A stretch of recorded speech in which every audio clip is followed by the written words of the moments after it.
Honestly, nakita ko din kanina talagang, alam mo yun, yung parang nag-iintindihan lang, ano bang pwedeng gawin, ano bang ganito, ganyan. Nakikita ko talaga na, alam mo, isa talaga ang diwa ng mga Pilipino. Ang diwa lang, para lang sa akin nakikita kanina, ang diwa lang na ibigay ang hindi na matitinig na suporta at pagmamahal kay former President Rodrigo Roa Duterte. Yung pagmamahal na, alam mo yun, walang halong kimikal. Yun talaga yung pagmamahal. You don't have to be friends with everyone. Okay lang, basta common goal. Yeah, exactly. Ako, pagkababayan ko, nakikita ko talaga na tinatanggap ko kasi Pilipino. Kahit ano pa ang mangyari na, alam mo yon, yung Pilipino kasi, kahit iba-iba man tayo ng, alam mo yung kinalakihan na ginagamit na dialekto, isa pa din tayo ng pinanggalingan. Tayo ay mga Pilipino. Dapat tayo manindigan para sa ating bayan. Manindigan na hindi lang ibig sabihin na nanindigan ka dahil mahal mo. Alam mo, iba-iba ang ways ng paninindigan natin sa ating bayan. Merong mga ways talaga na minsan hindi naman masyadong malakas, hindi naman masyadong ganito. But in anyway, still it's paninindigan. Yun po ang totoo. Hi ate, I heard that you are from Germany. Yeah. Ate, ano yung motivation ni mo na nandigil ka dito sa Duterte Street? Ang ako diyang na-motivate ko niya rin, no? Kay, support ko ni tatay. Kay, I love tatay very much kay sa pagka-president ni tatay. Kung di ko katong magabi, muhilak dyan ko kay kanang tawadan kong tatay sa Pilipinas because he's the only one who really cares sa ako, ang mga tao, mga Pilipino o atong country. O na nga, even though I am under therapy karon kay na ako'y cancer, ang akong doktor diligid mo allow na ko nga nung kuwari ko kay tungod sa ako immune system pero ako gina ako doktor kundi ko ni matugutan ma-shorten akong life kay di ko mahamutan kundi ko makapakita dito sa akong support di ko bisan in spirit I know ma-feel yun na ni Tatay Digong nga na ako so once na pag-abot na ko diri ning travel gugmig taas kayo niya gabiin nag-camping lang mi na arami sa kanang forest na tulog kay wala mi hotel. Abi ni mo pa. Oh, pag naog na ko diri sa kuan nakita na kong preso ni Tatay Digong natulog jud ang luhay ko tatay na deserving yun ani kong kabutang tatay. Ate, thank you for sharing that story. Ate, taga-ahan man ka sa ato Taga Cebu. Yun kung taga Cebu. And all my family, ang ako sa jung mga kuan nag-support man gyud ni tatay because we love yun na nato si tatay tungod kay we love our country. Yes, that's true. We love Tatay Digong. Ate, na-experience pa niyo ang governance or the way of leadership ni Tatay Digong? Yes, of course. Ako yung na-experience ang governance ni Tatay, the best.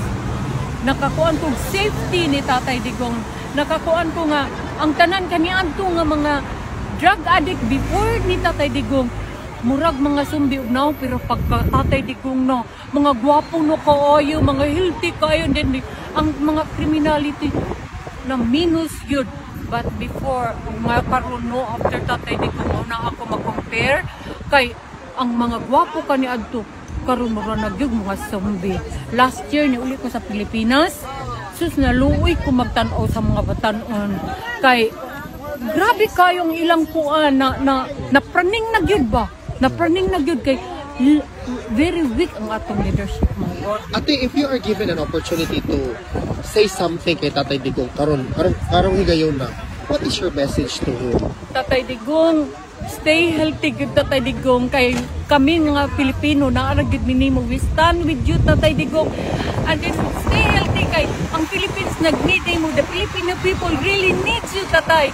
We need you kay ang imong pagkatao Tatay sa imo lang presence daan maka-give you kanang o kana bang motivation sa mga tao nga to do good and we are always keep on praying also my husband keep on praying every night nga ma-release ka na diya kay you are not deserving Tatay. We love you so much Tatay, we really love you and stay healthy Tatay, stay healthy and go back to the Philippines, our country.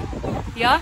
And thank you sa kayo, Sir Alvin nga. No, ako. It's my honor, ma'am, to be able to do this. Thank you for sharing your story. Thank you for being here. Mabuhay ka, ma'am. I wish you good health.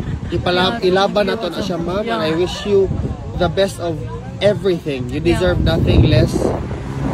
I believe in you. You will be healed in the power of the Holy Spirit. I will pray for you, ma'am, in Jesus' name. Yeah, because I really wanted to see pa nga, Mama, renew ang Philippines. Inday Sara will become a president in 2028. There will be a change in our government. And after that, another Pulong or Baste or Bongo and Katie Duterte. I still want to witness that. Yes. Because I love our country. Salamat, ma'am. Mabuhay ka, ma'am. I share that sentiment. Thank you so much, ma'am. Thank you also, Alvin. Thank you. Thank you sa kaayo. Thank you.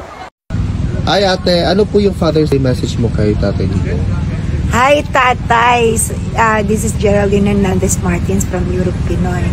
Kami po na bumubuo kasama ni sila Boss Alvin, si Boss Aldo, at iba pang mga volunteers dito na dito lang po kami nagkita-kita bilang at maging magkakaibigan.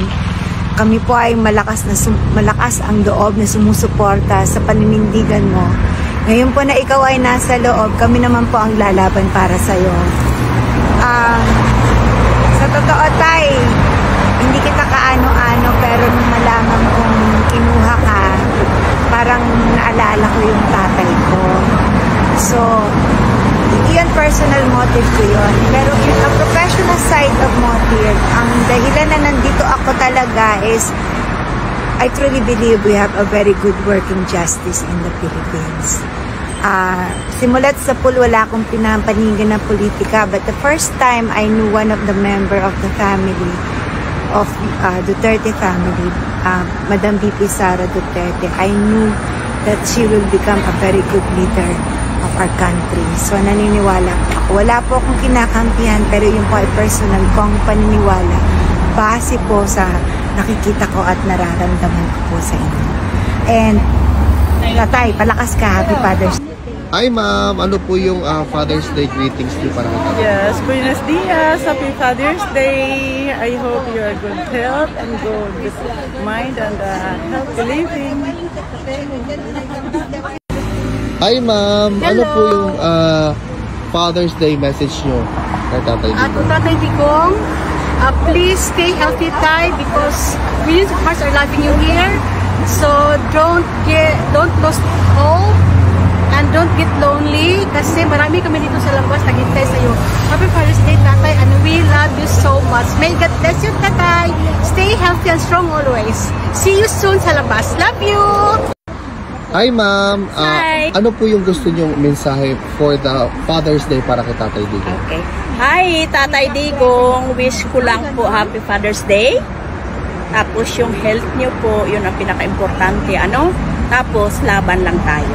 No, lahat, the whole world na sinusuportahan. Tapos pumunta kami dito extra from Germany. Normally, Bacolod ako. From Bacolod, Germany. Tapos, pumunta dito. Madalaw ka lang at saka yung nagsusuporta sa iyo lahat. Hi po, ma'am. Ano po yung Father's Day greetings or message nyo kay Tatay Digong? Ang greetings ko lang sa Father's Day ni Tatay Digong, nga laban ng Tatay Digong, basta suporta mi sa imo, no? So, I hope nga makabalik ka sa ato sa Pilipinas ug kanang healthy pa jud ka ba. Okay, wala na basta stay healthy, Tatay Digong, laban lang.